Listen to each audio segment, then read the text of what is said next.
Japan, man. Tell us about Japan, man. All right, so I was out in Japan on some official duties, we'll call it. I was out in Japan on some official duties. I got to check out the island of Okinawa out. I was out there for a few months. It was a good time. Weather was beautiful. I was right there on the water. Checked the beach out. It was a good time, really good time. Work was work, is what it is. Scoff, to be honest with you. Work is work. Now, the Japanese culture. The Japanese culture. I love it. Everybody is so welcoming. They're so warm and nice. I will say this. You don't really know if they like you or if they don't like you, which is scary. Like, you assume that they like you because they're willing, like, most of my encounters, like, a good 75, 80% of my encounters were very helpful. They're very nice. Like, you're American, let me help you out, type of thing. But, like, initially, you don't know if they really like you, don't like you. Yeah. Mind you, in Japan, there's been some instances, at least with military personnel and the Japanese populace and their, tensions between those two. There's been sexual assault that's been present against Japanese nationals from military personnel, which, of course, that doesn't look good. DUIs up the wazoo from military personnel, in Japan. So stuff like that doesn't look good on the populace and doesn't look good for people like us that's just out there, taking care of business. But regardless of that, most of my interactions out there were pretty healthy. They do this thing that when you're driving in Japan and you're trying to switch lanes, one, they let you get over. They don't just, like, try to cut you off and none of that. They let you get over. Throw your blinker on, hit your lane, you turn, and what they do is they throw their hazards on. They throw their hazards, flash their hazards, essentially saying thank you. So stuff like that, like, they go to that extent to be like, hey, look, thank you for letting me through, helping me out to get to where I need to get. So stuff like that was all around in different things, whether it be like just saying hi, bye to people, or helping people with groceries and stuff like that. So it was a really good time. Mind you, this dude had to drive on the opposite side of the vehicle. Like, us Americans, we're driving on the left-hand side. This dude's driving on the right-hand side of the vehicle on the left-hand side of the road, which is ridiculous. Like, this dude has learned so much. He knows how to drive a stick and drive on the opposite side of the steering wheel, or the opposite side of the car. You know what I mean? And the opposite side of the road. Opposite everything. Opposite everything, man. My thing though, I will say this. It was like a slight learning curve when I first got out there driving. But I'll be honest with you, you kind of just pick it up real quick. You pick it up. There was a few times, though, I was turning into the wrong lane. I ain't gonna lie. I was, thank God a car wasn't coming. You know what I'm saying? But you pick it up once you get out there. And like I said, it was good living out there. The food out there was really good. When I tell you the sushi was top tier. Ramen, but you said the really wagyu good. wasn't all that, though. Man, all right. So I went to this one spot, Fogo de something. I won't throw it on the. Well, I kind of already said it. Fogo de Brazil out there. I'll give context. I did have a protein shake before we went because I was under understanding that we wasn't going to get a Brazilian steakhouse. And be honest, I was like, cool, I can drink a protein shake. We about to just go get some sushi. I'll be all right. Yeah. I had a protein shake beforehand though, and then we went out to Fogo. I got there. I still had a little bit left in my stomach to eat. Just a little bit. Not too much, but still, a little bit. Got there, they had all these different types of steaks, of course. Like, this is all you can eat, essentially. It cost like $70. Of course, it's a Brazilian steakhouse. So cool. But they was bringing all the steaks through. They even had pineapple with this brown sugar that was, toasted or roasted, whatever. It was good. It was real good. But then they brought out the wagyu. And I'm like, man, all this stuff I done seen on social media about A5 wagyu. This is supposed to be some bomb, steak. This is supposed to be the best of the best. So he puts it on the plate. I look at it. I'm like, okay, it looks like a regular steak. I bite into it, and I'm like, this what the hype is for? Like, this is what the hype is? Dang. Like, I'm better off going to Texas Roadhouse and getting me a steak. Yeah. You know what I'm saying? So, I mean, maybe, and that's my first instance and only instance with wagyu. So maybe, I need to go out, explore different, places. Yeah, to try, A5 wagyu, but it was not, and it's a Brazilian steakhouse. So you would think if somebody's going to do steak, at least some level of justice, it'll be a Brazilian steakhouse. And it just wasn't hitting. It just was not hitting. Yeah. The pineapple hit harder than the Wagyu. Wow. Yeah, that pineapple sound good, man. With the brown sugar on it, man. Boy, I would have went crazy, boy. That brown sugar was so good on that pineapple, man. Say Germany is the place to be, man. It's as long as you got a vehicle out here, you can travel. Like it's real cheap to travel out here, bro. Like you go on Skyscanner and then you seeing $30 flights, $50 flights, man, and then you can get a cheap Airbnb. Like traveling to Italy, London, Paris is a train ride. Like the mobility out here is easy, man. Like compared to the States, like yeah, you can go to Atlanta for like $40 to $80, but I mean, who trying to go to Atlanta every weekend? Nobody's trying to go to Atlanta every weekend, bro. Especially like if you similar to us, you know what I mean? It's like Atlanta, once you see it for a certain amount of time, it's like, yeah, I'm ready to see something new. And out here, bro, you have so many opportunities. Like you can go to London, you go to France, like I said, you can go to Amsterdam, you can go to Brussels. Like there's so many places to travel. Like this is the spot to travel. So. And those are just like the common places that most people, at least where we are, go to. Mm-hmm. We're not even talking like the Portugals and Ibiza. You've been to Ibiza. Yep. We're not even talking Norway, Netherlands, Sweden, all that stuff. Yeah. So it's like all this stuff we can still access for a relatively good price. Yeah. And so, I mean, you got to capitalize off that. Yeah. Especially with us we have to capitalize off that. Yeah, man. And you brought up a good point, too. Like, you go to Atlanta, Atlanta just becomes Atlanta after a while. Yeah. But you go to Spain, it's like, man, Spain is. Mm-hmm. You go to Portugal, man, Portugal. Yeah. Because I've been to Portugal. Mm-hmm. I've been to Portugal, and Portugal caught me off guard. I ain't gonna lie, it caught me off guard. We was walking to the beach, and I'm like, all right, we're going to the beach. Yeah. I look around, these girls ain't got no top on. Yeah. I'm like, whoa, wrong beach, y'all. We at the wrong beach, wrong beach. Yeah. It's like, nah, this is just a regular beach. Yeah. I'm like, oh boy. Yeah. Oh boy. Yeah. So yeah, like it wasn't lying about Spain, man. Spain and Portugal, man, they be out there just, living. This is just living for them, though. Living. This isn't like anything special, right? This is how they live.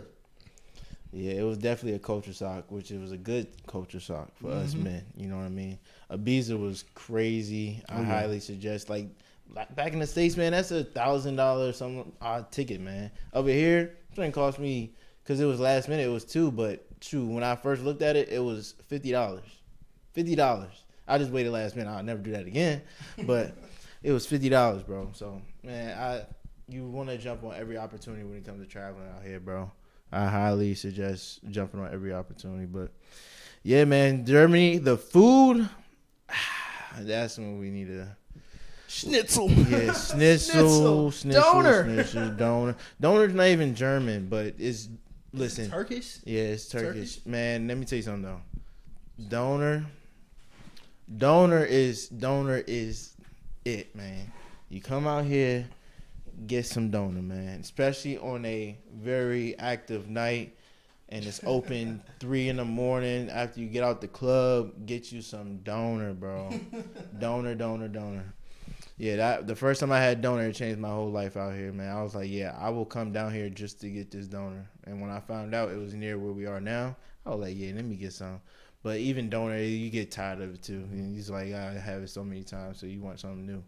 See, that's the difference between back in the States, man. It's like you got so many options back in the States. Over here, you don't have really too many options. Yeah, it's just a lot of schnitzel, a lot of, you know what I mean, traveling an hour and a half to really get some really good food, you know what I mean? Or you can just do what we do, cook our own food, you know what I mean? Do. Cook our own wings. I got my honey Old Bay wings I'll be making, man. See, you trying to play, man. My honey Old Bay wings. They good. They actually pretty good. They pretty good. They all right. They're not better than my wings. They are top tier, and they are way better than this dude wings. But that's another topic. Yeah, man. Germany is cool. Amsterdam, man. What happened to Amsterdam? If you're military, I feel like you should already know this. But if you are active right now, you know about Amsterdam. But if you're not active, let me tell you about Amsterdam, man. You go to just one street. If you never heard about Red Light District, Now you know. But if you go through the red light district, man, it will change your whole perspective about OnlyFans. I'm telling you now. I'm telling you now. You'll be like, the reason why I said that is because OnlyFans, you got that on the phone. This thing is right there in your face. Like, it's OnlyFans right there, and it's not going nowhere. So you seeing everything. The only thing is, just like OnlyFans, you got to pay. And, Mills, you're not supposed to do that, and you're not going to do that if you not trying to risk your military career. But other than that, Amsterdam is still dope. The clubs out there are cool. You know what I mean? It's a lot to do, man. Like, I did a little boat ride. That was super dope, bro. At night, they got this one, like, bridge that lines up, or it's, like, multiple bridges that line up at the same point, and it has all the lights and stuff like that. That was dope.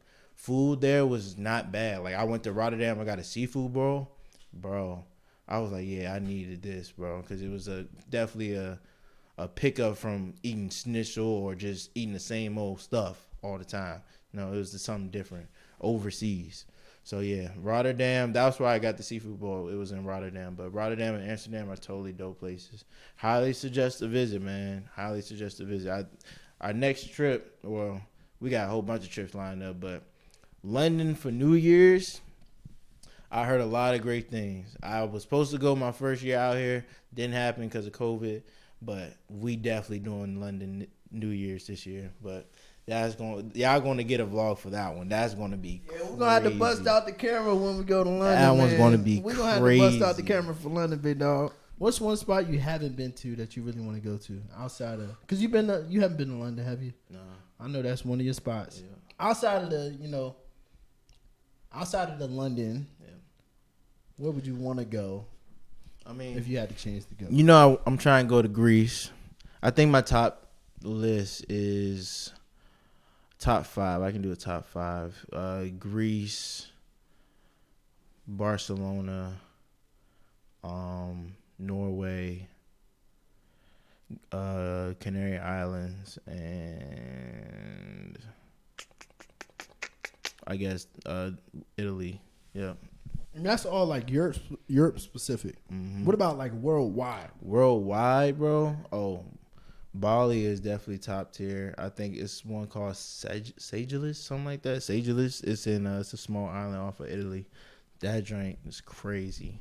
Like it just looked beautiful, or what? It's beautiful, bro. Like, if the tickets wasn't so expensive, then yeah, I would definitely go to Sagilis. I'm probably butchering the name, but y'all know what I mean. Yeah. What's another one? I think. Listen, when we go to Canary Islands, bro, that's gonna be crazy too, bro.